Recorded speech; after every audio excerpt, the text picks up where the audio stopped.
Hello everyone, good morning, welcome back to my mini blog. তো আজকে অনেক দিন পর আমি ভয়েস ওভার দিয়ে ভিডিও ছাড়ছি, কারণ হলো আমার এতদিন মোবাইল ঠিক ছিল না, উপর থেকে শরীরও ঠিক ছিল না, এর জন্য দিতে পারিনি। এখন মোটামুটি মোবাইল আর শরীর দুটোটাই ঠিক আছে, এর জন্য ভাবলাম আজকে ভিডিওটা একটু করা যাক।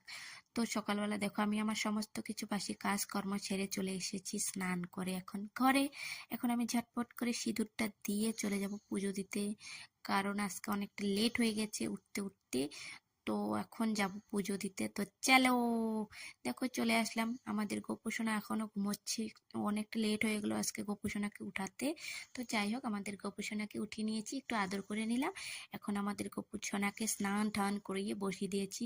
এখন সোনাকে একটু সাজুগুজু করিয়ে দিই ফুল দিয়ে, কারণ ড্রেস তো পরে দিয়েছি, এখন ফুল দিয়ে সাজুগুজু করিয়ে নিলাম। তো দেখো আমার এদিকে বলতে বলতে পুজো দেওয়া কমপ্লিট হয়ে গেল। তো এখন আবার যেতে হবে রান্নাঘরে, তার জন্য ফটাফট পুজো দিয়ে প্রসাদটা খেয়ে নিলাম। এখন যাব রান্নাঘরে। রান্নাঘরে গিয়ে দেখি আমার শাশুড়ি মা অলরেডি রুটি, চা, আলু সবজি করে রেখেছে। তো এটা এখন ঝটপট করে খেয়ে নিই। খেয়ে দিয়ে আবার হাজবেন্ডের জন্য টিফিন প্যাক করে দিলাম, কারণ ও দোকানে গিয়ে খাবে। তো এই ছিল আমার আজকের মিনি ব্লগ। তো তোমাদের কেমন লাগলো অবশ্যই কমেন্ট করে জানাবে, আর যদি ভালো লেগে থাকে অবশ্যই লাইক কমেন্ট শেয়ার করবে।